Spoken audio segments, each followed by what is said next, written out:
بسم اللہ الرحمن الرحیم، السلام علیکم، welcome to MBWT vlogs day 13۔ اور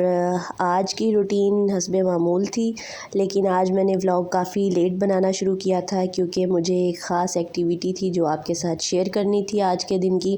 اور اس کے ساتھ ساتھ مجھے کچھ اس ایکٹیویٹی سے ریلیٹڈ باتیں بھی کرنی تھیں۔ تو جی ایکٹیویٹی یہ تھی کہ ہم لوگوں نے آج محمد کا آج برتھ ڈے تھا، جو کہ ہم سیلیبریٹ نہیں کرتے، لیکن ہم اس کو ایسا بھی نہیں کرتے کہ اپنے بچوں کو ہم بالکل جو ٹرینڈ چل رہا ہے یا جو معاشرے میں چیزیں ہو رہی ہیں ان سے کاٹ کر رکھ دیں، کیونکہ بچے کو سکھانا ہوتا ہے۔ تو اس کے لیے ہم نے محمد کو صرف اتنا کہا تھا کہ بیٹا آپ جو بھی کہیں گے ہم آپ کو آج کے دن وہ لے کے دیں گی، یا اگر آپ کچھ کھانا چاہتے ہیں کوئی خاص چیز تو آپ ہمیں وہ بتائیں، ہم وہاں پر جائیں گے اور وہ کھائیں گے، لیکن we do not want to celebrate your birthday, کیونکہ ہمارے بیٹے کو الحمدللہ پتہ ہے اس بات کا کہ اللہ پاک نے اس سے منع کیا ہے، اور بینگ اے مسلم ہمیں ان چیزوں کا خیال رکھنا چاہیے۔ بچپن میں تو ہم سب بھی اپنی برتھ ڈے سیلیبریٹ کرتے رہے ہیں، لیکن ایک ٹائم آیا جب اللہ تعالیٰ نے قرآن پاک کا فہم دیا تو اس میں ایک بات پڑھی جس سے یہ اندازہ ہوا کہ کہیں نہ کہیں ہمیں اس بات سے منع کیا گیا ہے ایسی معاملات کرنے سے، یا ایسی ارینجمنٹس یا ایسی رسمیں کرنے سے جو ہماری دوسرے مذاہب کے لوگوں سے مشابہت پیدا کریں۔ اور برتھ ڈے بھی بالکل اسی قسم کی ایک ایونٹ ہے جس کو ہم سیلیبریٹ کر لیتے ہیں، لیکن یہ ہماری دوسرے جو مذاہب ہیں ان کے ساتھ مشابہت پیدا کرتا ہے، اور اللہ پاک نے اسے سختی سے منع فرمایا ہے۔ اور اگر بات صرف اتنی ہوتی تو شاید سمجھ میں آ جاتی، پھر آگے یہ پتہ چلا کہ اس دن جو کھایا جاتا ہے وہ اس انسان کے نام کا ہی کھایا جاتا ہے جس کی برتھ ڈے ہوتی ہے، تو اس وجہ سے بھی اس کو حرام قرار دیا گیا، جس کی وجہ سے ہمارے لیے یہ اس کو کوپ کرنا کافی زیادہ مشکل ہے، کیونکہ ابھی ایک یہ ہمارا کلچر بن چکا ہے کہ جو برتھ ڈے ہوتی ہے اس کو سیلیبریٹ کیا جاتا ہے، اور ظاہر ہے بچے جب اپنے اسکول میں یا اپنے کزنز وغیرہ یا فرینڈس کے ساتھ ہوتے ہیں تو پھر ان کو اس چیز کی خواہش ہوتی ہے کہ ان کی بھی برتھ ڈے سیلیبریٹ کی جائے، تو بجائے اس کے کہ ہم بچے کو بالکل حتمی فیصلہ دیں کہ بیٹا یہ منع ہے اور اس کو ایک ٹیبو کے طور پر پیش کریں، ایک معاشرتی ممنوعہ کے طور پر پیش کریں، تو اس سے بہتر یہ ہے کہ ہم بچوں کو کہیں کہ بیٹا ہم اسے ایک لائٹ وے میں کرتے ہیں، اس کو ہم سیلیبریٹ نہیں کریں گے، ہم لوگ کیک نہیں کاٹیں گے، ہم لوگ ایک پارٹی نہیں رکھیں گے، لیکن آپ جو چاہیں گے ہم وہ کریں گے، مگر اپنے مائنڈ میں اس کو ضرور رکھیے کہ آپ کو اس کو جو ہے ختم کرنا ہے ایک ٹائم پہ، اور اس کو برا بھی جاننا ہے، اور ایک دن آپ یہ سوچیں گے یہ سب ایکٹیویٹی کرتے ہوئے کہ یہ میں نے اس کو ختم کرنا ہے اور مجھے اس سے کوپ کرنا ہے۔ ہم نے بیسیکلی یہ سب اس لیے ہمیشہ کیا ہے اور ابھی بھی کرتے ہیں کہ جب تک ہمارے بچوں کو اس چیز کی سمجھ نہ آ جائے کہ برتھ ڈے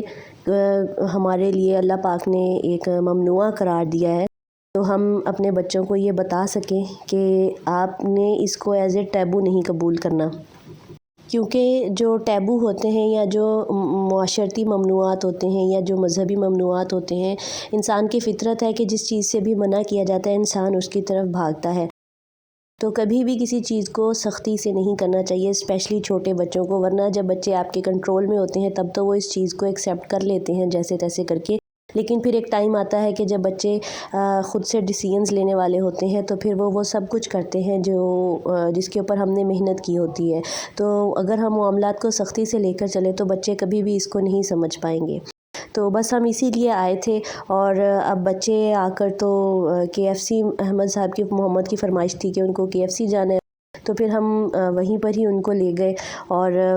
بچے آتے ہی جو تھے دونوں وہ پلے ایریا میں چلے گئے۔ KFC میں یا چیزیس میں بچوں کی ایک ہی اٹریکشن ہوتی ہے،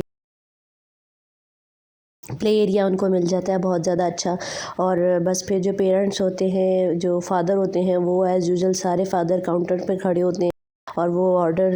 کر رہے ہوتے ہیں، اور جو والدائیں ہوتی ہیں ساری، ان کا کام یہی ہوتا ہے کہ وہ سراؤنڈنگز کو آبزرو کریں، بالکل اسی طرح سے ہم سراؤنڈنگز کو آبزرو کر رہے تھے، اور میں نے پھر سوچا کہ کیوں نہ میں اندر کچھ جو انٹیریئر ہے ان کا جو مجھے بہت زیادہ اچھا لگتا ہے وہ شیئر کروں۔ اور جی اب کھانا آ چکا تھا، اور میں نے محمد اور احمد کو بلایا تو احمد کو ایز یوزول زبردستی وہاں سے لانا پڑا گود میں اٹھا کے، اور میں نے اپنے لیے کوک منگوائی تھی اور باقی بچوں نے جو ہے ان کے لیے اسپرائٹ تھی، تو بچوں کو کوک نہیں دیتے ہم، تو اس لیے پھر میں نے اس کو سائڈ پہ کر کے پہلے ہی رکھ دیا تھا، اور ہم نے جو ہے محمد کی فرمائش پہ جو تھا وہ سارا جو میل تھا وہ آرڈر کیا تھا۔ تو یہ فرائز تھے، برگرز تھے اور ساتھ میں چکن پیس تھا اور ڈرنک تھی. تو بچوں نے اس کو بہت زیادہ انجوائے کیا اور اس کے ساتھ ساتھ ہم نے بھی کیا. ویسے تو KFC کا برگر باقی برگرز کی طرح کا ہی ہوتا ہے، لیکن اس میں جو سوس ہوتی ہے وہ تھوڑی سی ڈیفرنٹ ہوتی ہے. بچے کھانا کھا کے چلے گئے تھے اور میں نے سوچا کہ میں تھوڑا سا کام جو ہے وہ اپنا دوسرے چینل کا کر لوں. تو مجھے اس کا تھمبنیل بنانا تھا، تو میں نے سوچا وہ بھی شیئر کروں کہ میں نے یہ وہاں پر بیٹھے بیٹھے ہی تھمبنیل بنایا. اور اس کے بعد دوبارہ سے میں نے جو ہے نا ساری انٹیریئر کو آبزرو کرنا شروع کر دیا اور ساتھ میں اس کو شوٹ بھی کر لیا کہ میں آپ سب کے ساتھ شیئر کروں، کیونکہ یہ بہت زیادہ پیارا لگ رہا تھا. بیک گراؤنڈ کے اوپر اتنی جو چیزیں انہوں نے ڈرا کی ہوئی تھی، بلیک کے اوپر ہمیشہ ہر چیز اچھی لگتی ہے اور یہاں پر بھی انہوں نے بلیک کے اوپر ہی سارا کچھ ڈرا کیا ہوا تھا. اس کے علاوہ جو اوپر جو سیلنگ ہے ان کی وہ بہت زیادہ پیاری لگ رہی تھی اور جو لیمپس ہیں وہ بھی بہت اچھے لگ رہے تھے. میں ہمیشہ جب بھی یہاں پر آتی ہوں تو اس سارے انوائرمنٹ کو بہت زیادہ انجوائے کرتی ہوں اور بچے جو ہیں وہ پلے ایریا کو انجوائے کرتے ہیں اور جو بچوں کے بابا ہیں وہ ہمیشہ کی طرح اپنا ٹائم جو ہے وہ موبائل پر سپینڈ کر لیتے ہیں تھوڑا سا. تو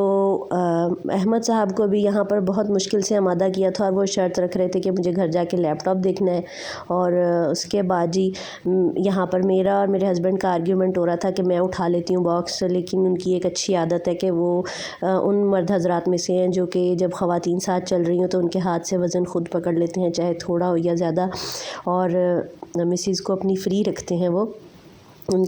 اور یہ میں نے سوچا کہ میں باہر سے بھی آپ کو تھوڑا سا ان کا دکھا دوں انٹیریئر. اور اب یہ ہم واپس جا رہے تھے اور راستے میں پھر ہم لوگوں نے ڈیسائیڈ کیا کہ ہم لوگ چائے کی جگہ تھوڑی دیر کے بعد ہم کافی لیں گے. اور ویسے بھی ابھی ہمیں کھانا کھائے 2-3 گھنٹے گزر چکے تھے، کھانے کے فوراً بعد تو چائے پینی یا کافی لینی بھی نہیں چاہیے. تو ابھی ہم لوگ یہ نکل پڑے تھے KFC سے. تو راستے میں بھی ہم لوگ جو انٹرنس ہے وہاں پر ابھی پہنچے ہی تھے تو ہم نے دیکھا کہ کچھ لوگوں نے پاس ہی 2 ڈسٹ بن پڑے ہوئے تھے. تو ان کے ہونے کے باوجود کھا کر جو ہے وہ ڈسٹ بن کے پاس ہی پھینکا ہوا تھا سارا کچرا وغیرہ. اور ہم یہ سوچ رہے تھے کہ ہم پھر بعد میں کہتے ہیں کہ ہمارا ملک جو ہے صاف نہیں ہے، ہمارا شہر صاف نہیں ہے، جبکہ تبدیلی ہمیشہ اپنے گھر سے شروع ہوتی ہے. اگر ہم اپنے گھر کو خود ہی صاف نہیں رکھیں گے تو ہم دوسروں سے کیسے ایکسپیکٹ کر سکتے ہیں کہ وہ گھر کو صاف رکھیں. تو جب میں MSc کر رہی تھی تو ایک ٹیچر تھیں جو ہمیشہ ہمیں کہا کرتی تھی کہ تبدیلی کی ابتدا آپ کے اپنے گھر سے اور آپ کی اپنی ذات سے ہوتی ہے. تو آپ جو کچھ بھی معاشرے سے ایکسپیکٹ کرتے ہیں تو سب سے پہلے وہ آپ کو اپنے اندر چینج لانا چاہیے. اور پھر اس دوران ہم نے خوب بہت باتیں کی ہم لوگوں نے. اور پھر ہمارا گھر آ گیا تھا تو اس سے پہلے ہم نے سوچا کہ مارٹ سے کافی لے لیں، کیونکہ کافی ہم لوگ ریگولر یوز نہیں کرتے، تو جار لے کے کئی دفعہ ہم ضائع کر چکے، تو اس لیے پھر ہم اب ساشے ہی لیتے ہیں اور وہی استعمال کرتے ہیں. اور کافی دیر ہو گئی تھی، بچے 9-10 بجے تک وہاں پر کھیلتے رہے تھے اور ابھی بھی ان کا مزید کھیلنے کا ارادہ تھا، جس کو ہم نے زبردستی ختم کیا. اور پھر ہم لوگ گھر آ گئے اور یہی تھا آج کے دن کا ولاگ. امید ہے آپ کو پسند آیا ہوگا اور آج کی ہماری بات بھی پسند آئی ہوگی. ملتے ہیں اگلے ولاگ میں، تب تک کے لیے